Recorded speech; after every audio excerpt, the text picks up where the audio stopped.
Hello friends, very good morning. Happy Wednesday to all of you. So ఇవాళ editorial జీడిపికి సంబంధించింది. GDP data release అయింది. So దానికి సంబంధించిన content అంతా ఇక్కడ అనలైజ్ చేశారు. Let us see. Before looking at this, I would like to announce this month's offer on UPSC. UPSC Infinity is now starting at just 37,000. కేవలం 37,000 రూపీస్కే మీరు UPSC Infinity పొందొచ్చు. Because we are giving 3,000 rupees off on all our courses. Sorry, UPSC courses పైన 3,000 off ఉంది till 20th June. So these are the different options you have. 40, 50, 60 మూడింటి పైన you will get 3,000 off. And you get lifetime validity, covers prelims, mains, interview, and Pratyusha madam is responsible for this. This is the phone number. Meeku free trial kavalante ask for trial.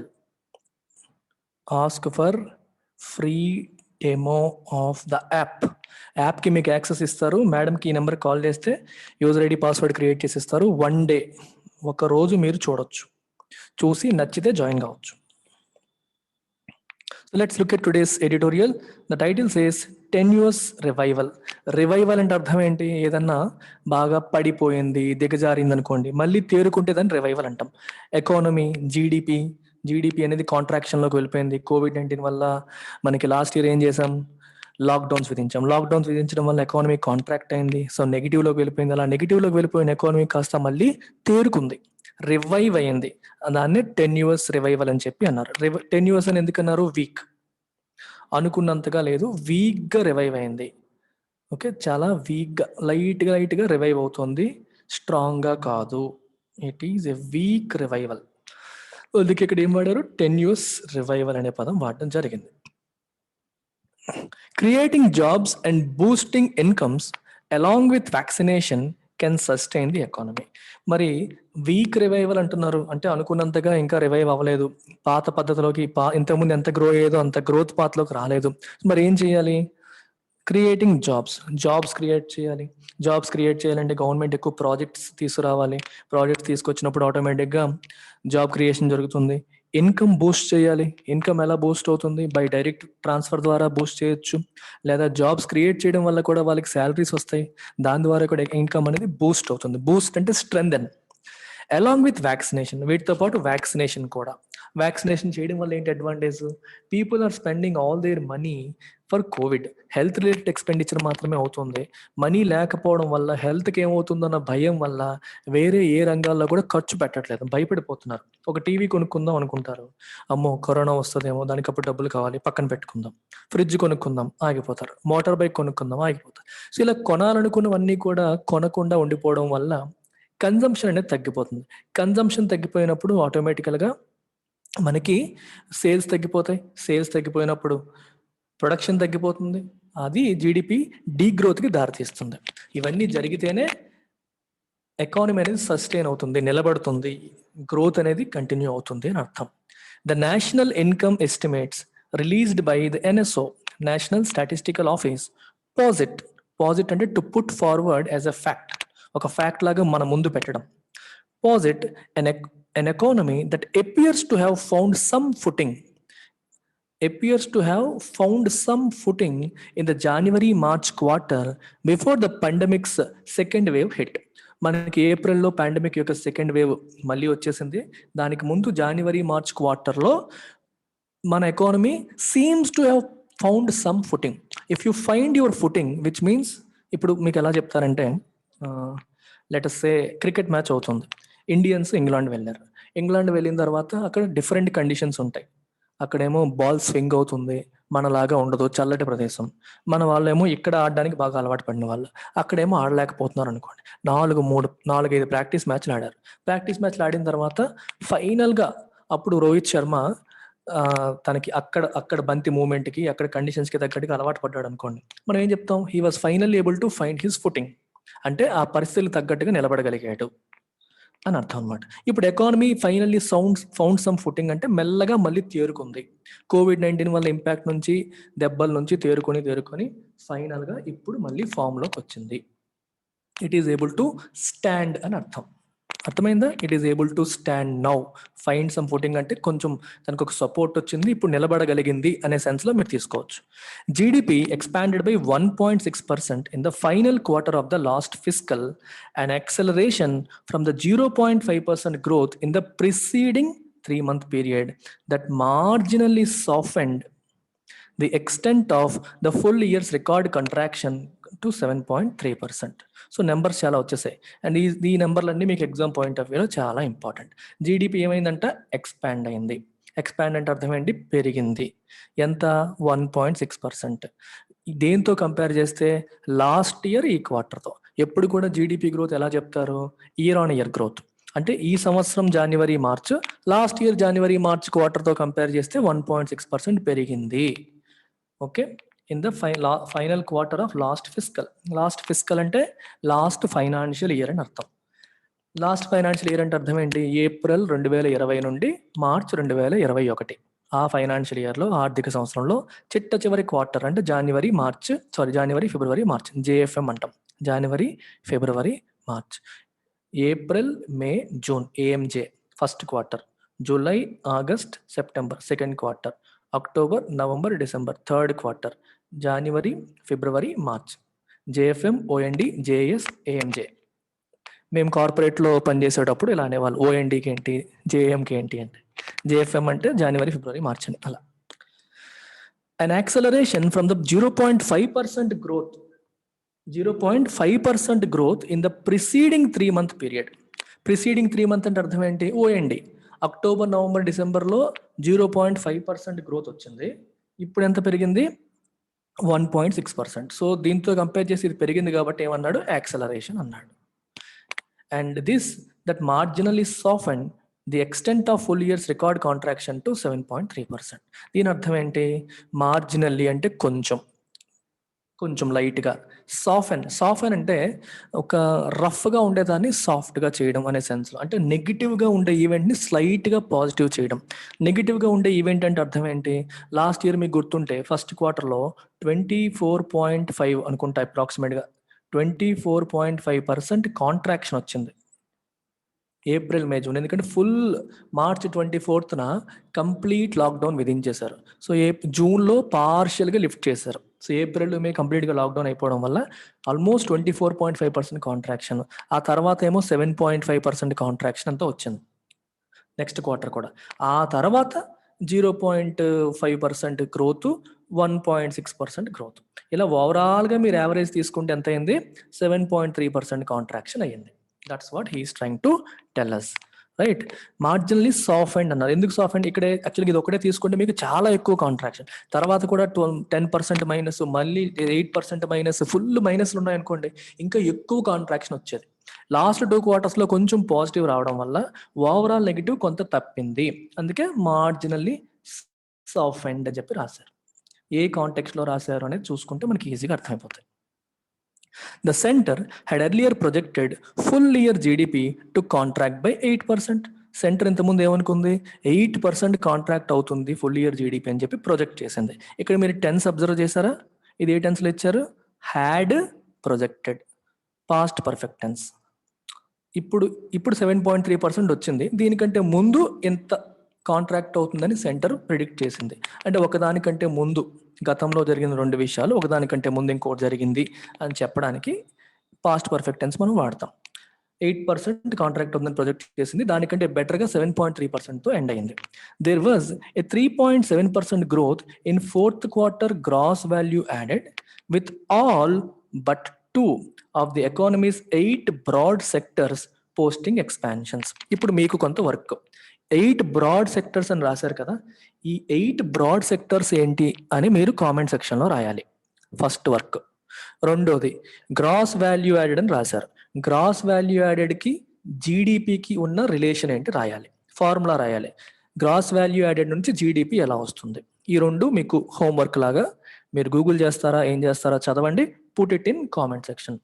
Gross value added plus minus equal to GDP ఏంటది? ఆ formula complete చేయండి, రాయండి. అలాగే economy యొక్క 8 broad sectors ఏంటనేది కూడా mention చేయండి. So 8 broad సెక్టర్స్లో 2 తప్పితే మిగిలినవన్నీ కూడా ఎక్స్పాన్షన్ పోస్ట్ చేసాయి. 2 సెక్టార్స్ మాత్రం ఇంకా కాంట్రాక్షన్ పోస్ట్ చేస్తే మిగిలినవన్నీ ఎక్స్పాన్షన్ పోస్ట్ చేస్తాయి. అందువల్ల ఓవరాల్గా 3.7% గ్రోత్ వచ్చింది. ఇప్పుడు మీరు చూడండి, జీవీఏ ఏమో 3.7%, మరి జీడిపి గ్రోత్ ఎంత అంట? జీడిపి గ్రోత్ ఎంత? 1.6%. సో జీవీఏ కంటే జీడిపి తక్కువ ఉంది. సో ఏంటి, జీవీఏ నుంచి జీడిపి కన్వర్ట్ అయినప్పుడు ఏం మారుతుంది, ఏం యాడ్ అవుతాయి, ఏం మైనస్ అవుతాయి మీరు రాయాలి. Mining and quarrying, the worst hit contact intensive omnibus services category of trade, hotels, transport, communications and broadcasting contracted 5.2%, 5.7%, 2.3% respectively. ఇందాక చెప్పాను 8 బ్రాడ్ సెక్టార్స్లో 2 పేర్లు ఇక్కడ ఇచ్చేసారు. 2 సెక్టార్స్ కాంట్రాక్ట్ అయ్యాయి. ఏవేవి కాంట్రాక్ట్ అయ్యాయి? Mining and quarrying sector contract అయింది. ఎంత కాంట్రాక్ట్ అయింది? 5.7% తగ్గింది. ఇంకా ద వర్స్ట్ హిట్, అన్ని సెక్టార్స్లోకి ఎక్కువగా దెబ్బతిన్న సెక్టర్ ఏది? This contact intensive. Contact intensive అంటే కాంటాక్ట్ ఎక్కువగా ఉండే సెక్టర్, అంటే కస్టమర్స్తో దగ్గరగా ఉండి మాట్లాడి టచ్ చేయాల్సిన అవసరం వచ్చే సెక్టర్. ఏ సెక్టర్ అది? Services sector. ఈ ఓమ్నిబస్ అని ఎందుకు రాశారు? ఒక సెక్టార్ కాదు, అందులో మల్టిపుల్ సెక్టార్స్ ఉంటాయి. ఇవన్నీ కలిపి ఒకే కేటగిరీస్ కింద వచ్చారు. Something that involves multiple sectors, multiple things under one umbrella, అలాంటి దాన్ని ఓమ్నిబస్ అంటారు. ఏ సెక్టర్స్ ఇన్వాల్వ్ అయ్యాయి? Trade, hotels, transport, communications, broadcasting. ఈ సెక్టర్స్ అన్ని ఈ సర్వీసెస్ సెక్టర్ కిందకి వచ్చాయి. ఈ సర్వీసెస్ సెక్టర్ ఎక్కువగా ఎఫెక్ట్ అయింది కాంటాక్ట్ ఇంటెన్సివ్ కాబట్టి. ఎందుకంటే కాంటాక్ట్ అయితేనే కదా కోవిడ్ పెరిగిపోతుంది, అందుకని అలాంటి వాటిని మూసేస్తారు. అది ఎంత? 2.3% తగ్గింది. Still the pandemic's crushing impact over the preceding 3 quarters meant that only the agriculture, forestry and fishing and the utility services recorded full year growth. ఇప్పుడు ఈ స్టేట్మెంట్ని అబ్జర్వ్ చేయడానికి ట్రై చేయండి. 4th క్వార్టర్లో ఈ 2 సెక్టార్స్ తప్పితే, ఏ 2? Mining and quarrying, services sector, ఈ 2 తప్పితే మిగిలిన 6 సెక్టార్స్ కూడా గ్రో అయ్యాయని చెప్పారు. అయినప్పటికీ still pandemic crushing impact over the preceding 3 quarters, ఇది మనం 4th క్వార్టర్ గురించి మాట్లాడుతున్నాం. 4th క్వార్టర్లో పెరిగాయి మిగిలిన 6 సెక్టర్లు అని చెప్పాం. కానీ అంతకు ముందు క్వార్టర్స్ పరిస్థితి ఏంటి? ప్రిసీడింగ్ అంటే ఇంతకు ముందున్న 3 క్వార్టర్స్లో క్రషింగ్ ఇంపాక్ట్. క్రష్ అంటే తొక్కేయడం, నొక్కేయడం, అంటే బాగా అన్ని సెక్టార్స్ని కోవిడ్-19 నొక్కేసింది, లాక్డౌన్ వల్ల నొక్కేసింది. ఆ ఇంపాక్ట్ గట్టిగా ఉండడం వల్ల ఓవరాల్ ఇయర్ తీసుకుంటే only agriculture, forestry and fishing, utility services, ఈ సెక్టార్స్ మాత్రమే ఫుల్ ఇయర్ గ్రోత్ని రికార్డ్ చేశాయి. ఓన్లీ 4th క్వార్టర్ తీసుకుంటే 6 సెక్టార్స్లో గ్రోత్ ఉంది. కానీ ఫుల్ ఇయర్ తీసుకునేసరికి వేరే సెక్టార్స్ కూడా ఇంతకు ముందు క్వార్టర్స్లో నెగిటివిటీ ఉండడం వల్ల, కాంట్రాక్షన్ ఉండడం వల్ల ఫుల్ ఇయర్ గ్రోత్ లేదు. On the expenditure side, okay, income side, expenditure side. So ఇది మీకు జీడిపి క్యాలిక్యులేషన్స్ గురించి ఐడియా ఉంటే ఇవన్నీ అర్థమవుతాయి. దీనికోసం నేను సెపరేట్గా వీడియోస్ చేశాను. ఎక్స్ప్లెయిన్డ్ బై సురేష్ సార్ అని చెప్పి ప్లేలిస్ట్ ఉంటుంది, అందులో ఒకసారి చూడండి. నేషనల్ ఇన్కమ్ అకౌంటింగ్ రీసెంట్గా కూడా కొన్ని వీడియోస్ చేశాను, ఎలా క్యాలిక్యులేట్ చేస్తారు జీడిపిలో అని. సో ఎక్స్పెండిచర్ సైడ్ తీసుకుంటే జీడిపిని 2 రకాలుగా క్యాలిక్యులేట్ చేయొచ్చు, income side, expenditure side. Those who are generating products and services. What is GDP? Gross domestic product. What is gross domestic product? The total value of goods and services produced in an economy in a financial year, in a specific period. ఒక ఆర్థిక సంవత్సరంలో, ఒక ఆర్థిక వ్యవస్థలో produce అయిన total వస్తువులు మరియు సేవలు, గుడ్స్ అండ్ సర్వీసెస్ యొక్క టోటాలిటీయే మనకేంటి? జీడిపి. మరి జీడిపి వస్తువుల సేవల యొక్క సమాహారం అని చెప్తున్నాం. ఒక వస్తువుని లేదా సేవని మనం ఎలా కౌంట్ చేస్తాం? అది సేల్ అయితేనే కదా కౌంట్ చేస్తాం. సేల్ అయితేనే కదా, సేల్ కాకుండా ఉంటే ఎలా కౌంట్ చేస్తాం? సేల్ అయితేనే కౌంట్ చేస్తాం. సేల్ అయినప్పుడు ఒకరికి ఆదాయం వస్తుంది, ఒకరికి ఖర్చు అవుతుంది. సో మరి జీడిపి క్యాల్కులేట్ చేసినప్పుడు ఎలా చేయొచ్చు? ఆదాయం వచ్చే వాళ్ళందరి ఆదాయాన్ని కలిపేస్తే జీడిపి అవుతుందా? అవుతుంది.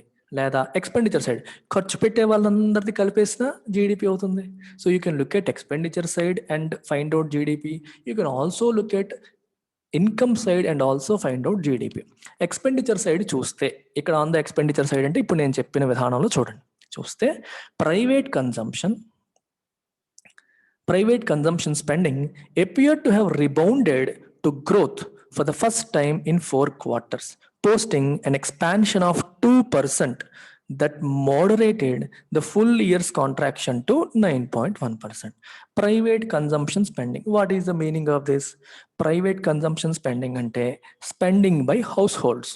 అంటే మీరు, మేము, మీ నాన్నగారు, మా నాన్నగారు, మన చుట్టాలు, అంటే ఊర్లో ఉన్న జనాలందరూ, అంటే దేశంలో ఉన్న ప్రజలందరూ పెట్టే ఖర్చు. దేనికోసం పెట్టే ఖర్చు? ఫ్రిడ్జ్ల కోసం, టీవీ కోసం, ఫుడ్ కోసం మనం జనరల్గా పెట్టే ఖర్చు అంతా ప్రైవేట్ కన్జంప్షన్ స్పెండింగ్లోకి వెళ్ళిపోతుంది. సో ఇది ఏమైందంట? పెరిగిందా? Yes. Appear to have rebounded. Rebound అంటే కింద పడి మళ్ళీ పైకి లేస్తే రిబౌండ్ అంటాం. కొంచెం పెరిగినట్టుగా కనిపిస్తుంది. For the first time in 4 quarters. గత 3 quartersలో కూడా మైనస్లోనే ఉండింది. ఈ క్వార్టర్లో మొట్టమొదటిసారి రిబౌండ్ అయింది, పెరిగింది. Posting an expansion of 2.7%. 2.7% ఎక్స్పాన్షన్ని పోస్ట్ చేసింది. And that moderated full year's contraction to 9.1%. చూడండి, 4th quarterలో 2.7% పెరిగినప్పటికీ ఓవరాల్గా ఎంత? 9.1% కాంట్రాక్షన్ ఉంది. ఇక్కడ మోడరేటెడ్ అనే పదం రాశారు. ఇప్పుడు చూడండి, 1st quarter, 2nd quarter, 3rd quarter, 4th quarter. ఇది నెగిటివ్, ఇది నెగిటివ్, ఇది నెగిటివ్, ఇది మాత్రమే పాజిటివ్. ఆల్రెడీ 3 నెగిటివ్లు, ఇక్కడ కూడా నెగిటివ్ వచ్చింది అనుకోండి, ఇంకా ఎక్కువ నెగిటివ్ అయిపోయేది. అంటే యావరేజ్గా తీసుకున్నా మరి మీకు నెగిటివ్లోనే వచ్చేది. ఇక్కడ పాజిటివ్ రావడం వల్ల ఏమైంది? మీకు బ్యాలెన్స్ అయింది. ఇక్కడ 3 నెగిటివ్స్ ఉన్నా కొంచెం బ్యాలెన్స్ చేసి, ఇక్కడ ఈ 2.7% పాజిటివ్ రాకుండా నెగిటివ్ వచ్చి ఉంటే ఇదేమో 10%, 12% మైనస్ అయ్యేది. దానికంటే జస్ట్ 9 కంపారిటివ్గా తక్కువ, అందుకని మోడరేట్ అన్నారు. మోడరేట్ అంటే మీనింగ్ ఏంటి? To make something less severe. To make something less severe. సివియరిటీని తగ్గించడం. ఏదన్నా ఒక విషయం యొక్క సివియరిటీని తగ్గించడాన్ని ఏమంటాం మనం? మోడరేట్ అంటాం. To make something less severe. That moderated the full year's contraction to 9.1%. 12% contraction, 11% contraction అవ్వాల్సింది లాస్ట్లో 2.7% పాజిటివ్ అవ్వడం వల్ల 9.1% కాంట్రాక్షన్తో ఆగింది. And gross fixed capital formation ఇంకొక పేరు చూడండి. It is a proxy for private investment. Jumped 11% in the 3-month period. Most likely helped in fair measure by an increase in capital spending by the government. Gross fixed capital formation అంటే అర్థం ఏంటి? ఏం చెప్పారు ఇక్కడ? It is a proxy for private investment. అసలు private investment అంటే అర్థం ఏంటి? ప్రైవేట్ అంటే కార్పొరేట్స్, ఇండస్ట్రీస్. ఇక్కడ చూడండి, ఇంతకుముందు ప్రైవేట్ కన్జంప్షన్ అనే పదం చూసాం. We have seen a word called private consumption. ఇక్కడ ఏమంటున్నారు? Private investment. రెండింటికి డిఫరెన్స్ ఉంది. ప్రైవేట్ కన్జంప్షన్ అంటే జనరల్ హౌస్ హోల్డ్స్ పెట్టే ఖర్చు. Private investment, what is the difference between investment and consumption? Think చేయండి ఒకసారి. కన్జంప్షన్ అంటే ఖర్చు పెట్టడం. You are not creating any assets while consuming. When you consume, you are not creating any asset. But when you invest, you are creating an asset. For example, if you invest your money in stock market, ఏం చేస్తున్నావు? You are buying financial assets, shares కొంటున్నావు, అది investment. Assets వస్తున్నాయి నీకు. నువ్వు రెస్టారెంట్కి వెళ్ళి తిన్నావు, అది consumption. You are not creating any asset. That is the difference between investment and consumption. Private investment అంటే అర్థం ఏంటి? Private companies, corporate companies invest చేయడం అంటే అర్థం ఏంటి? బిజినెస్లో ఇన్వెస్ట్ చేయడం. కొత్త ఫ్యాక్టరీ పెట్టడం, లేదా ఉన్న ఫ్యాక్టరీలో కొత్త మెషినరీ కొనడం, ఎక్స్పాండ్ చేయడం, ఇట్లాంటి అనమాట. అంటే బిజినెస్ ఎక్స్పాన్షన్ కోసం చేసే పెట్టుబడిని ప్రైవేట్ ఇన్వెస్ట్మెంట్. కొత్త బిజినెస్ పెట్టడం లేదా బిజినెస్ ఎక్స్పాన్షన్ కోసం చేసే పెట్టుబడి మనం ప్రైవేట్ ఇన్వెస్ట్మెంట్ అంటాం. ఇదేమైందంట? 11% పెరిగింది. 11% పెరిగింది. 11% పెరిగిందంటే చాలా పాజిటివ్. ఎప్పుడు కూడా ప్రైవేట్ కంపెనీ వాడు కొత్తగా ఇన్వెస్ట్మెంట్ ఎప్పుడు చేస్తాడు? బిజినెస్ నెక్స్ట్ మంత్లో, ఆ నెక్స్ట్ క్వార్టర్లో మనకు బిజినెస్ రాబోతోంది అనుకుంటే నువ్వు ఎక్స్పాండ్ చేస్తావు. ఇప్పుడు మనం ఉన్నాం, LTX క్లాసెస్ ఉంది. లాస్ట్ ఇయర్ ఓన్లీ ఆన్లైన్ ఉన్నాం. ఈ సంవత్సరం నేను అనుకున్నా మనకి మంచి బ్రాండ్ వచ్చింది, స్టూడెంట్స్ అంతా అడుగుతున్నారు, సో వైజాగ్లో ఇన్స్టిట్యూట్ ఓపెన్ చేసిన అడ్మిషన్స్ అవుతాయి, వస్తారు అని నేను అనుకున్నాను. కాబట్టే వైజాగ్లో ఇన్వెస్ట్ చేశాను. ఇన్ ద సెన్స్ కొత్త బ్రాంచ్ ఓపెన్ చేసాము, మనకి మంచిగా అడ్మిషన్స్ కూడా అయ్యాయి. కోవిడ్ మళ్ళీ ఆపేసింది. That's different thing. ఏ బిజినెస్ అయినా అంతే కదా, మనకి వస్తారు అంటే they will invest. So investment పాజిటివ్గా ఉందంటే అర్థం ఏంటి? బిజినెస్ పట్ల వాళ్ళకి పాజిటివ్ వ్యూ ఉంది, మంచి రోజులు రాబోతున్నాయని చెప్పి వాళ్ళు నమ్ముతున్నారు అని అర్థం. అది 11% పెరిగింది. అండ్ ఇది పెరగడానికి కారణం కూడా ఉంది. మోస్ట్ లైక్లీ హెల్ప్డ్ అలా ఆ పాజిటివ్ సెంటిమెంట్ రావడానికి కొంత గవర్నమెంట్ కూడా కారణమే. ఎలాగా? Capital spending. గవర్నమెంట్ కూడా విపరీతంగా డబ్బులు ఖర్చు పెట్టింది. డబ్బులు ఖర్చు పెట్టడం అంటే అర్థం ఏంటి? గవర్నమెంట్ 2 రకాలుగా స్పెండ్ చేస్తుంది. Revenue expenditure, capital expenditure. Revenue expenditure అంటే సాలరీస్ కోసం, మెయింటెనెన్స్ కోసం, నరేంద్ర మోదీ గారు ఫారెన్ ట్రిప్ వెళ్ళారు. వాటి యొక్క ఫ్యూయల్ కోసం, ఇట్లాంటి వాటి కోసం పెట్టేది రెవెన్యూ ఎక్స్‌పెండిచర్. క్యాపిటల్ ఎక్స్‌పెండిచర్ అనేది ఇన్‌ఫ్రాస్ట్రక్చర్ కోసం. గవర్నమెంట్ రోడ్ వేయించింది అనుకోండి, ఇన్‌ఫ్రాస్ట్రక్చర్ క్యాపిటల్ ఎక్స్‌పెండిచర్. డిఫెన్స్ వాళ్ళ కోసం మెషినరీ కొందనుకోండి, ఇన్‌ఫ్రాస్ట్రక్చర్ క్యాపిటల్ ఎక్స్‌పెండిచర్. బ్రిడ్జ్ కట్టిందనుకోండి, డ్యామ్ కట్టిందనుకోండి, ఇవన్నీ capital expenditure. Because these are all assets. Assets అనేవేంటి? మనకి ప్రొడక్టివ్ ఇన్‌ఫ్రాస్ట్రక్చర్‌కి లేకపోతే ఎకానమీ బూమ్ అవడానికి హెల్ప్ అవుతాయి. మరి గవర్నమెంట్ స్పెండ్ చేస్తే అది ప్రైవేట్ ఇన్వెస్ట్‌మెంట్‌కి ఎలా దారితీస్తుంది? థింక్ చేయండి. Let us say government road వేస్తుంది అనుకోండి. రోడ్డు వేయడం కోసం గవర్నమెంట్ ప్రాజెక్ట్ NH5 అనేది ఎక్స్పాండ్ చేద్దామని చెప్పి నిర్ణయించుకుంది. మరి ఆ ప్రాజెక్ట్ ఎవరికో ఒకరికి వెళ్తుంది కదా. గవర్నమెంట్ స్పెండ్ చేస్తుందంటే గవర్నమెంటే కూర్చొని రోడ్లు వేయదు. ఇది ఒక ప్రైవేట్ కంపెనీకి, ఎల్ఎన్టీకో లేకపోతే వేరే వాళ్ళకు ప్రాజెక్ట్ ఇస్తుంది. మరి ఎల్ఎన్టీ వాడికి కొత్త ప్రాజెక్ట్ వచ్చిందంటే వాడు ఏం చేస్తాడు? ఇన్వెస్ట్ చేస్తాడు కదా. వాళ్ళు కూడా మనీని ఇన్వెస్ట్ చేస్తారు. ఓకే, మనకి కొత్త ప్రాజెక్టులు వస్తున్నాయి, సో మనం ఇంకా వాళ్ళకి మనీ వస్తుంది కాబట్టి వాళ్ళకి పాజిటివ్ సెంటిమెంట్ వస్తుంది. వాళ్ళు కూడా బిజినెస్లో ఎక్స్పాండ్ చేసుకుంటూ ఇన్వెస్ట్ చేసుకుంటూ వెళ్తారు. సో గవర్నమెంట్ ఎక్కువగా స్పెండ్ చేయడం అనేది ప్రైవేట్ వాళ్ళకి కూడా హెల్ప్ చేసింది. ప్రైవేట్ ఇన్వెస్ట్మెంట్ పడడానికి గవర్నమెంట్ క్యాపిటల్ స్పెండింగ్ కూడా కారణమే అని చెప్తున్నారు. అన్నీ ఒకదానికి కూడా ఇంటర్లింక్ అవుతూ ఉంటాయి. మీరు ఇమాజిన్ చేసుకొని, విజువలైజ్ చేసుకొని, నేను ఎలా చెప్తున్నానో అలా విజువలైజ్ చేసుకొని చదవాలి. అప్పుడు ఎకానమీ కంటే అందమైన సబ్జెక్ట్ ఇంకోటి కనిపించదు. The NSO data however needs to be seen in perspective. చూడండి దీని మీనింగ్. NS అంటే నేషనల్ స్టాటిస్టికల్ ఆఫీస్ వాళ్ళు ఇచ్చిన data however needs to be seen in perspective. In perspective అంటే అర్థం ఏంటి? వేరే దాన్ని దృష్టిలో చూడాలి. డైరెక్ట్గా ఒక డేటా ఇచ్చారు కదా అని చూడడం కాదు. ఎటువంటి పరిస్థితుల్లో ఇలాంటి డేటా వచ్చింది, what are the contexts, what is the context under which this kind of data came in అనేది చూడాలి. ఇన్ పర్స్పెక్టివ్ అంటే ఆ యాంగిల్లో, ఏ కాంటెక్స్ట్లో వచ్చింది అనే యాంగిల్లో చూడాలి. With the ground having shifted since March with the surge in COVID-19 infections, it is vital to correlate the figures with on the ground information. NSO data పాజిటివ్గా ఉంది కదా అని చెప్పి ఎగిరి గంతేయకూడదు. ఎందుకు? ప్రెసెంట్ ఏమైంది? The ground having shifted. What is the meaning of this? With the ground having shifted అంటే ground shift అయిపోయింది, అంటే పరిస్థితులు మారిపోయాయి గ్రౌండ్ లెవెల్లో. ఎందుకు? కోవిడ్ సెకండ్ వేవ్ వచ్చేసింది. జనవరి, ఫిబ్రవరి, మార్చ్ అనేది అప్పటికి కోవిడ్ సెకండ్ వేవ్ రాలేదు. ఫస్ట్ వేవ్ ఆల్మోస్ట్ ఎండ్ అయిపోయింది, సెకండ్ వేవ్ ఇంకా రాలేదు. అవి అలాంటి పరిస్థితులు. ఇప్పుడు కోవిడ్ సెకండ్ వేవ్ వచ్చేసింది, lockdown, partial lockdowns are in place, situation మారిపోయింది. సో ఈ సిచ్యువేషన్లో, ఈ పర్స్పెక్టివ్లో ఆ డేటాను మీరు చూడాలి అని ఇక్కడ అర్థం. Okay, with surge in COVID-19 infection. Surge అంటే పెరిగిపోవడం. COVID-19 ఇన్ఫెక్షన్స్ బాగా పెరిగిపోవడం వల్ల గ్రౌండ్ షిఫ్ట్ అయిపోయింది, పరిస్థితులు మారిపోయాయి. ఇట్ ఈస్ వైటల్ అంటే it is important to correlate, వాటిని రిలేట్ చేసుకోవాలి, లింక్ చేసుకోవాలి, the figures with on the ground information. ఆ ఫిగర్స్ చూసి మనం సూపర్ తోపు ఎకానమీ రిబౌండ్ అయిపోయింది అనుకోకూడదు. గ్రౌండ్ లెవెల్ ఇప్పుడున్న ఇన్ఫర్మేషన్కి దానికి లింక్ చేసుకోవాలి అంటున్నారు. ఇప్పుడున్న ఇన్ఫర్మేషన్ ఏంటో చూద్దాం. మ్యానుఫ్యాక్చరింగ్ జీవీఏ చెప్పాను కదా, gross value added. Gross value added అంటే ఏంటి, ఎలా క్యాలిక్యులేట్ చేస్తారని I think I have done video. చేయకపోతే మళ్ళీ వేరేగా చేస్తాను, ఇప్పుడు చెప్పడం అనేది కష్టం. Manufacturing GVA appear to have gained some traction in the last quarter, a 6.9% expansion following a return to growth in the September-December period after 5 straight quarters of contraction. Manufacturing అనేది last year ఏప్రిల్లో lockdown విధించడం వల్ల ఏప్రిల్లో contract అయింది, మేలో contract అయింది, జూన్లో పార్షియల్గా లిఫ్ట్ చేసినప్పటికీ కాంట్రాక్ట్ అయింది, జూలైలో కాంట్రాక్ట్ అయింది, ఆగస్టులో కూడా కాంట్రాక్ట్ అయింది. 5 నెలలు వరుసగా కాంట్రాక్ట్ అయిన తర్వాత సెప్టెంబర్లో రిబౌండ్ అయింది. సెప్టెంబర్, అక్టోబర్, నవంబర్, డిసెంబర్, ఆ 4 నెలలు కూడా గ్రోత్ పోస్ట్ చేసుకుంటూ వచ్చింది. అయితే మన జనవరి, ఫిబ్రవరి, మార్చ్ లాస్ట్ క్వార్టర్కి వచ్చేసరికి 6.9% expansion, which is a very good thing కదా.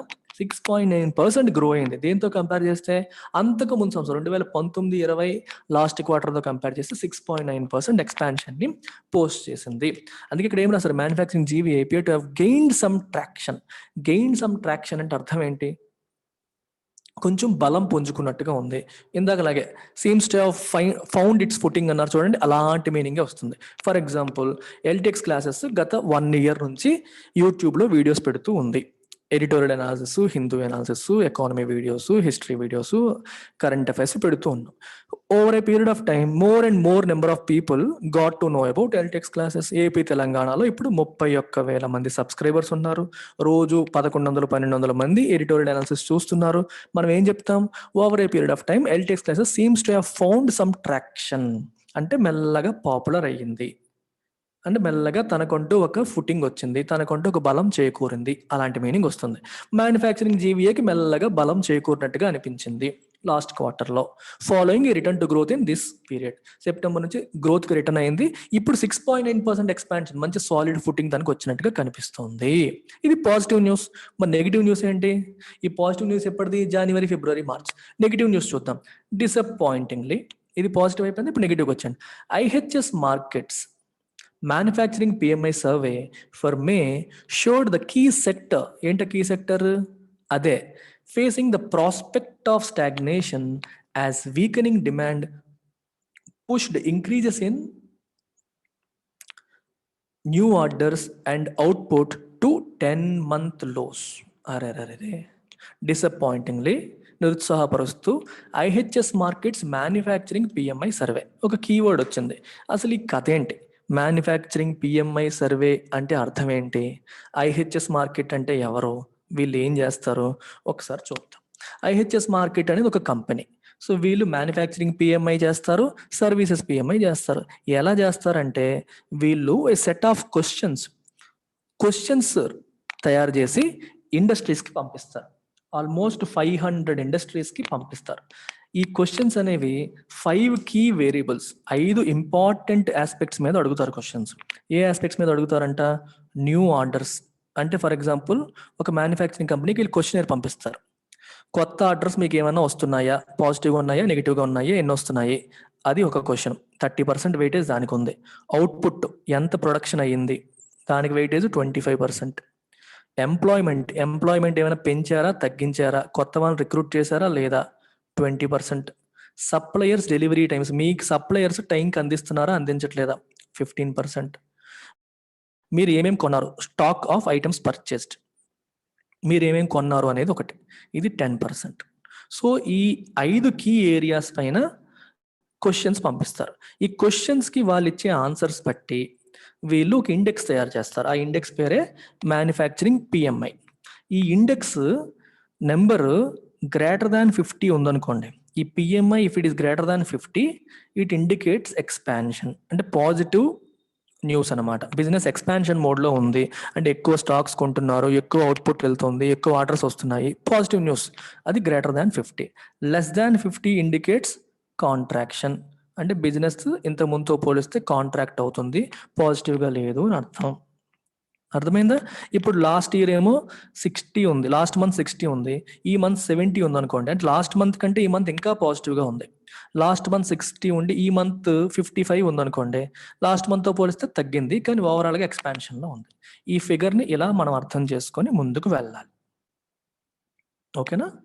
This is how it is called. ఇది ఫస్ట్ టైం 1948లో, మొట్టమొదటిసారి 1948లో ISM, Institute for Supply Management అనే కంపెనీ, యుఎస్ బేస్డ్ కంపెనీ, వాళ్ళు స్టార్ట్ చేశారు ఈ పిఎంఐ అనేది. ఇప్పుడు ఇండియాకి ఈ ఐహెచ్ఎస్ మార్కెట్ అనేది చేస్తోంది. Fine. Similarly the fiscal 2021 provisional estimates for private consumption spending, the bulwark accounting for over 50% of GDP, showed the expenditure figure at 75.6 lakh crore, its weakest level in 3 years. Okay, చూడండి, fiscal year 2021 యొక్క provisional estimates, అంటే complete year 2020-21 ఆర్థిక సంవత్సరం యొక్క provisional estimates. Provisional అంటే ప్రస్తుతానికి ఉన్న information మీద ఇస్తున్న ఎస్టిమేట్. ఫైనల్ ఎస్టిమేట్ అనేది తర్వాత వస్తుంది, రివైజ్డ్ ఎస్టిమేట్స్ తర్వాత వస్తాయి. ఫస్ట్ ప్రొవిజనల్, తర్వాత రివైజ్. ఫుల్ డేటా వచ్చాక రివైజ్ చేస్తారు. ప్రస్తుతానికి ఉన్నది ప్రొవిజనల్ ఎస్టిమేట్స్. ఈ ప్రొవిజనల్ ఎస్టిమేట్స్ దేనికోసం? For consumption spending. A spending? Private consumption spending. Private consumption spending కోసం ఇచ్చిన ఈ ప్రొవిజనల్ ఎస్టిమేట్స్ అనేవి they showed expenditure figure at 75.6 lakh crore. Expenditure figure ఏమైంది? 75.6 లక్షల కోట్ల కింద చూపిస్తుంది. It's weakest level in 3 years. అంటే చాలా తక్కువ, గత 3 సంవత్సరాలు లోయెస్ట్ అది అని రాశారు. ఇక్కడ ఇంకొకటి రాశారు, the bulwark accounting for over 50% of GDP. మీకు జీడిపి క్యాల్కులేట్ చేసేటప్పుడు ఎక్స్పెండిచర్ మెథడ్ క్యాల్కులేట్ చేసినప్పుడు private consumption spending, private investment లేదా gross fixed capital formation, exports minus imports, ఇవన్నీ క్యాల్కులేట్ చేస్తాం ఎక్స్పెండిచర్ సైడ్. మీకు చెప్పాను ఇవన్నీ కూడా. ఓకే, అయితే అన్నిట్లోకి ఎక్కువ కాంట్రిబ్యూటర్ ఏది, జీడిపి పెరగడానికి ఎక్కువ కాంట్రిబ్యూటర్ ఏది, పీపుల్ యొక్క కన్సంప్షన్. కంపెనీస్ ఎంత ఇన్వెస్ట్ చేస్తాయి చెప్పండి, ఆల్రెడీ వాళ్ళు ఇన్వెస్ట్ చేసి ఉంటారు, సో ఫర్దర్ కొంచెం పెడతారు. కానీ పీపుల్ దే స్పెండ్, ఎందుకంటే వాళ్ళ సర్వైవల్ కోసం, ఫుడ్ కోసం, సర్వీసెస్ కోసం వాళ్ళు స్పెండ్ చేస్తూ ఉంటారు. సో జీడిపిలో మేజర్ కాంట్రిబ్యూటర్ ఏది, ప్రైవేట్ కన్జంప్షన్ స్పెండింగ్. అంటే పీపుల్ చేసే స్పెండింగ్, జనరల్గా పబ్లిక్ చేసే స్పెండింగ్ ని ప్రైవేట్ కన్జంప్షన్ స్పెండింగ్ అని అంటాం. And that accounts for more than 50%. More than 50% of GDP దీని నుంచే వస్తుంది అని అర్థం. బుల్వార్క్ అని రాశారు. బుల్వార్క్ అంటే protective, something that is a protector is called bulwark. Support చేసేదాన్ని ప్రొటెక్టర్ని బుల్వార్క్ అంటారు. జీడిపికి మెయిన్ ప్రొటెక్టర్ ఎవరు, కన్జంప్షన్ స్పెండింగ్. అంటే పీపుల్ ఎక్కువగా స్పెండ్ చేస్తే జీడిపి నిలబడిపోతుంది, ఆ సెన్స్లో మీరు తీసుకోవచ్చు. Here again the Refinitiv Ipsos primary consumer sentiment index, ఇది ఇంకొకటి. ఇప్పుడు ఏదైతే మనం మాట్లాడామో, ఐహెచ్ఎస్ మార్కెట్స్ పిఎంఐ అని ఎలా మాట్లాడామో, మ్యానుఫ్యాక్చరింగ్ ఇండెక్స్ అని ఎలా మాట్లాడామో, ఇక్కడ ఇది ఇంకో కంపెనీ రెఫినిటివ్ అండ్ ఇప్సోస్, వీళ్ళిద్దరు కలిపి ఈ 2 కంపెనీసే. వీళ్ళు చేసేది ప్రైమరీ కన్స్యూమర్ సెంటిమెంట్ ఇండెక్స్. వీళ్ళు ఏం చేస్తారంటే అందులో ఎవరిని సర్వే చేశారు, మ్యానుఫ్యాక్చరింగ్ కంపెనీస్ లో ఉన్న పర్చేజింగ్ మేనేజర్స్, పిఎం అంటే purchasing managers index, purchasing managers ని సర్వే చేశారు. ఇక్కడ ఎవరిని చేస్తారు, కన్స్యూమర్స్ ని. ఓకే, ప్రపంచవ్యాప్తంగా కన్స్యూమర్స్ ని క్వశ్చన్స్ అడుగుతారు. అంటే మనలాంటి వాళ్ళని క్వశ్చన్స్ అడిగి మీరు పాజిటివ్ గా ఉన్నారా, నెగిటివ్ గా ఉన్నారా, ఎలా ఉన్నారు అనేది అడుగుతూ ఉంటారు. అయితే ఇందులో మీకు మెయిన్ 4 కండిషన్స్, 4 ఆస్పెక్ట్స్ లో క్వశ్చన్స్ అడుగుతారు. 4 ఇండెక్సెస్ కింద మీరు తీసుకోవచ్చు. సో దీంట్లో ఒకటి ఏంటంటే ఎంప్లాయ్మెంట్ కాన్ఫిడెన్స్, అంటే మీకు జాబ్స్ వచ్చే అవకాశం ఉందా లేదా, పాజిటివ్గా ఉందా, ఎంప్లాయ్మెంట్ కాన్ఫిడెన్స్ అనేది ఎలా ఉంది, పాజిటివా నెగిటివా. Next current personal financial conditions, ప్రస్తుతం మీ ఆర్థిక పరిస్థితి ఎలా ఉంది, పాజిటివ్గా ఉందా నెగిటివ్గా ఉందా. నెక్స్ట్ ఇన్వెస్ట్మెంట్ క్లైమేట్, పెట్టుబడి పెట్టే పరిస్థితులు ఉన్నాయా లేదా, కొత్తగా బిజినెస్ పెట్టే పరిస్థితులు ఉన్నాయా లేదా, మీరు ఏదన్నా చేద్దాం అనుకుంటున్నారా లేదా. నెక్స్ట్ ఎకనామిక్ ఎక్స్పెక్టేషన్స్, మీకు ఆర్థిక వ్యవస్థ మీద ఎక్స్పెక్టేషన్స్ ఎలా ఉన్నాయి. ఈ 4 ఇండెక్సెస్ సబ్ ఇండెక్సెస్ అనమాట. వీటన్నిటిని క్యాల్కులేట్ చేసి ఈ ప్రైమరీ కన్స్యూమర్ సెంటిమెంట్ ఇండెక్స్ అనేది తయారు చేస్తారు. దీని పరిస్థితి ఎలా ఉందో చూద్దాం. దీని పరిస్థితి ఎలా ఉందంట, showed consumers confidence has tumble అంటే పడిపోయింది. మే నెలలో ఈ ఇండెక్స్ మీరు చూస్తే కాన్ఫిడెన్స్ అనేది బాగా పడిపోయింది. ఎంత పడిపోయింది, 6.3 percentage points పడిపోయింది. ఎప్పుడుతో కంపేర్ చేస్తే ఏప్రిల్తో కంపేర్ చేస్తే మేలో ప్రజల యొక్క కాన్ఫిడెన్స్ లెవెల్, కన్స్యూమర్ సెంటిమెంట్ అనేది డిప్ అయిపోయింది. ఎందుకని, యాజ్ అంటే ఇక్కడ meaning because fears over the pandemics impact depressed respondents outlook on 4 fronts including jobs and personal financial conditions. ఇప్పుడు చెప్పాను కదా 4 మీకు, jobs, personal financial conditions, economic expectations, investment climate. ఈ 4 అన్నిట్లో కూడా వాళ్ళ యొక్క భయాలు అనేవి ఎక్కువైపోయాయి. దేనికి భయాలు, fears over pandemics impact, pandemic వల్ల ఎటువంటి ప్రభావం ఉండబోతోందో అన్న భయం అనేది ఏం చేసింది, వాళ్ళు డిప్రెస్ చేసింది. దేని డిప్రెస్ చేసింది, రెస్పాండెంట్స్ అవుట్లుక్, అంటే రెస్పాండెంట్స్ ఏమనుకుంటున్నారు, అవుట్లుక్ అంటే ఏంటి, ఎలా ఉండబోతోంది భవిష్యత్తు అనేది అవుట్లుక్. వాళ్ళ యొక్క అవుట్లుక్ ని, వాళ్ళ యొక్క పాజిటివ్ వ్యూని డిప్రెస్ చేసేసింది. ఏ విషయంలో, ఆన్ ఆల్ 4 fronts. ఏంటవి, జాబ్స్, పర్సనల్ ఫైనాన్షియల్ కండిషన్స్, ఇంకా ఎకనామిక్ ఎక్స్పెక్టేషన్స్, ఇన్వెస్ట్మెంట్ క్లైమేట్. అన్ని విషయాల్లో కూడా వాళ్ళ యొక్క పాజిటివ్ అవుట్లుక్ ని, భయాలు అనేవి depress చేసేసాయి. With unabated job losses, అన్అబేటెడ్ అంటే తగ్గని, ఆగని, ఎబేట్ అంటే మోడరేట్ అవడం, తగ్గడం. జాబ్ లాసెస్ తగ్గట్లేదు, ఏ రోజుకు ఆ రోజు ఉద్యోగాలు పీకేస్తున్నారు. With unabated job losses pushing overall unemployment to a 1 year high of 11.9% in May. Unemployment ఎక్కడ తీసుకెళ్ళింది, 11.9%కి వెళ్ళిపోయింది. దేనివల్ల, జాబ్ లాసెస్ అన్అబేటెడ్ గా కొనసాగడం వల్ల, అస్సలు తగ్గకుండా కొనసాగడం వల్ల. As per CMIE data, Centre for Monitoring, full form రాయండి, సిఎంఐఈ ఫుల్ ఫామ్ మీరే రాయండి. రాసి నాకు కామెంట్స్లో పెట్టండి. As per CMI data and rural areas ravaged అంటే డ్యామేజ్డ్, డిప్రెస్ అయిపోయి డ్యామేజ్ అయిపోయి, రూరల్ ఏరియాస్ డ్యామేజ్ అయిపోయి, ఎకానమీ అన్ఎంప్లాయ్మెంట్ లెవెల్స్ ఏమో బాగా పెరిగిపోయాయి. ఎందువల్ల? జాబ్ లాసెస్ పెరిగిపోతూ ఉండడం వల్ల, తగ్గకుండా పెరిగిపోవడం ఉండడం వల్ల. మరి ఏం చేస్తే ఇప్పుడు ఎకానమీ బాగుపడుతుందంట? Only an accelerated nationwide vaccine rollout. దేశమంతా వ్యాక్సిన్స్ రోల్అవుట్ చేసి, అందరికీ వ్యాక్సిన్స్ అందేలాగా చేసి యాక్సలరేట్ చేయాలి, స్పీడప్ చేయాలి. And direct job and income boosting measures, ఉద్యోగాలు వచ్చేలా చేయాలి, ఆదాయం పెరిగేలాగా గవర్నమెంట్ చర్యలు తీసుకోవాలి. Only those things can prevent the economy from backsliding again. అవి చేస్తేనే ఎకానమీ మళ్ళీ వెనక్కి వెళ్ళిపోకుండా కాపాడతాయి, నిలబెడతాయి అని అర్థం. బ్యాక్ స్లైడింగ్ అంటే మళ్ళీ వెనక్కి స్లైడ్ అయిపోవడం. ఇప్పుడిప్పుడే తేరుకుంటుంది, పాజిటివ్గా వెళ్తుంది, మళ్ళీ వెనక్కి స్లైడ్ అయిపోయేలా కనిపిస్తుంది. ఈ మెజర్స్ తీసుకుంటేనే ఎకానమీ మళ్ళీ ముందుకెళ్తుంది, లేకపోతే కష్టం అని చెప్తున్నారు ఇక్కడ. That's it, Amma. Take care. Bye.